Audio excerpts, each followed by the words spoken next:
Question number 1 है, do you think mister Parsons is blind? क्या आपको लगता है मिस्टर पार्सन्स अंधे हैं? इफ यस, अगर हाँ, then how did he recognise who the beggar was? तो उन्होंने कैसे पहचाना कि बैगर या फकीर कौन था? ये इस तरह से भी आता है sometimes, how did mister Parsons recognise the beggar? तो इसके जवाब में हमने लिखा है, yes mister Parsons was also a blind man. जी हाँ, मिस्टर पार्सन्स भी एक अंधे शख्स थे। As he was also there during the explosion in the sea shop.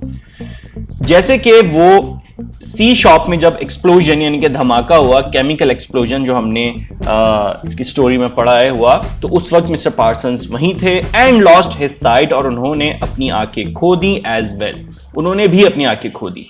And he was also holding a Malacca stick, और उनके हाथ में भी एक मलाका स्टिक थी, इन हिज हैंड, उनके हाथ में, like the other blind beggar, दूसरे भिखारी की तरह। और इससे भी हमें पता लगता है कि वो एक भिखारी थे। बाद में हमें पता लग ही जाता है कि वो भी केमिकल एक्सप्लोजन के दौरान वहां थे। अगर आपसे सिर्फ इतना पूछा जाता है, how did mister Parsons recognise the beggar, तो आपने सिर्फ ये लास्ट पैरा वाला जवाब लिखना है। अगर ये पूरा पूछा जाता है तो फिर आपने दोनों पैरा लिखने हैं। रिकॉग्नाइज का जवाब है, mister Parsons recognised the beggar because of the tale he narrated to mister Parsons. Mister Parsons ने फकीर को या बैगर को इसलिए पहचान लिया कि उसने जो कहानी मिस्टर पार्सन्स को सुनाई थी, that how he lost his sight, कि किस तरह से उसने अपनी आंखें खोई।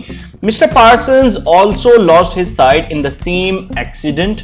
मिस्टर पार्सन्स ने भी अपनी आंखें उसी हादसे में खोई थी। And it was the blind beggar, और वो अंधा फकीर था, who pulled mister Parsons off, जिसने मिस्टर पार्सन्स को वापस खींच लिया था। When he was trying to escape, जब वो बचने की या बाहर निकलने की कोशिश कर रहे थे from the place of explosion, धमाके की जगह से। And then he also lost his eyesight, और फिर उनकी आंखें भी चली गई।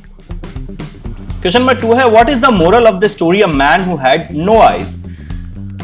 A man who had no आईज का मोरल क्या है? ये स्टोरी का मोरल क्या है? The moral of the story is that, story का मोरल ये है कि डजंट मैटर, इससे फर्क नहीं पड़ता, how many problems you have in your life, कि आपकी लाइफ में कितने प्रॉब्लम्स मौजूद हैं। Doesn't matter if you are a differently abled person, फर्क नहीं पड़ता अगर आप एक डिफरेंटली एबल्ड पर्सन हैं। डिफरेंटली एबल्ड से मुराद है कोई भी शख्स जो माजूर होता है या स्पेशल होता है, डिसेबल होता है, उसको हम फॉर्मल लैंग्वेज में डिफरेंटली एबल्ड पर्सन कहते हैं। द थिंग विच मैटर, जो चीज मैटर करती है द मोस्ट, सबसे ज्यादा, इज योर विल पावर, वो है आपकी विल पावर, कि आप उसको लेते किस तरह से, अज़म आपका कितना मजबूत है। If you have a strong will, अगर आपकी विल स्ट्रॉन्ग है, then you can achieve any milestone in your life, तो आप अपनी लाइफ में कोई भी माइलस्टोन अचीव कर सकते हैं। क्वेश्चन नंबर 3 है, what is the difference between mister Parsons and the blind beggar? Mister Parsons और ब्लाइंड बैगर में क्या फर्क है?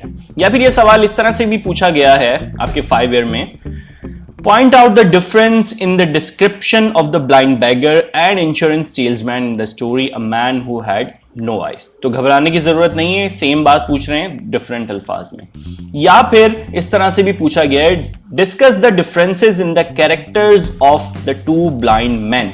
यहां पर एक चीज काबिल गौर है कि यहां पर एग्जामिनर खुद ही कह रहा है कि दोनों अंधे आदमियों के कैरेक्टर्स के डिफरेंसेस बताइए, यानी कि ये बात भी एग्जामिनर भी आपको कंफर्म कर रहा है कि दोनों ही जो लोग हैं वो अंधे हैं, मिस्टर पार्सन्स और ब्लाइंड बैगर। इसके जवाब में हमने लिखा है, there was an obvious difference in both the blind persons, दोनों ही अंधे शख्सों में एक वाज़ेह फर्क मौजूद था। Mister Parsons and the blind beggar, mister Parsons और अंधे फकीर में अपेरेंटली बज़ाहिर। The blind beggar was in dirty old clothes, blind beggar जो था वो था गंदे पुराने कपड़ों में। Trying to sell cigarette lighters, कोशिश कर रहा था सिगरेट लाइटर्स बेचने की। टू एनीवन, किसी को भी, who will take pity on him, जो कि उस पर तरस खा ले। He wore a black pouch slung over his shoulder, वो पहना हुआ था एक काले कलर का पाउच जो कि लटका हुआ था उसके कंधे पर। While Mr. Parsons, जबकि Mr. Parsons was an insurance salesman, जबकि Mr. Parsons जो थे वो एक insurance salesman थे, handsome थे, well groomed थे, in a spotless grey suit और पहने हुए थे बिल्कुल spotless, जिसपे एक दाग धब्बा भी नहीं है, बिल्कुल क्लीन साफ सुथरा ग्रे कलर का सूट और ग्रे ही कलर का hat, with a Malacca stick in his hand, और उनके हाथ में जो वो पकड़े हुए थे थी एक Malacca stick, as he was also a blind person, जैसे कि वो भी एक अंधे शख्स थे। क्वेश्चन नंबर 4 है, what did mister Parsons feel, mister Parsons को क्या महसूस हुआ व्हेन ही हर्ड, जब उन्होंने सुना the blind man approach, blind man को, अंधे आदमी को अपनी तरफ बढ़ते हुए, और क्यों। इसके जवाब में हमने लिखा है when mister Parsons heard the blind man approach, जब मिस्टर पार्सन्स ने सुनी अंधे आदमी की अप्रोच यानी कि उसका अपनी तरफ आना, he felt a sudden and foolish sort of pity, उन्हें एक फौरन और एक बेवकूफाना किस्म की सी रहम की फीलिंग आई फॉर हिम, उसके लिए, which he feels for every blind person, जो कि उन्हें आती है हर अंधे शख्स के लिए, बिकॉज क्योंकि mister Parsons was a blind person himself, क्योंकि मिस्टर पार्सन्स खुद एक अंधे शख्स थे। ही lost his sight in a chemical explosion, उन्होंने अपनी आंखें खो दी थी एक केमिकल एक्सप्लोजन के अंदर। क्वेश्चन नंबर 5 है, why was the blind beggar always eager to narrate his tale of how he lost his sight, अंधा भिखारी क्यों हमेशा बेचैन रहता था अपनी कहानी सुनाने के लिए कि उसने अपनी आंखें कैसे खोई। या फिर यह सवाल इस तरह से भी पूछा गया है, why did the blind man keep telling the story of losing his site, मतलब एक ही है। इसके आंसर में हमने लिखा है the blind beggar was always eager to narrate his tale of how he lost his sight because, अंधा भिखारी हमेशा बेचैन रहता था अपनी कहानी सुनाने के लिए कि कैसे उसने अपनी आंखें खोई, बिकॉज क्योंकि he always looked to gain some money, क्योंकि वो हमेशा उसकी निगाहें जो रहती थी वो कुछ पैसे बटोरने पर रहती थी, फ्रॉम एनीवन, किसी भी शख्स से, who will take pity on him, जो उस पर तरस खा ले।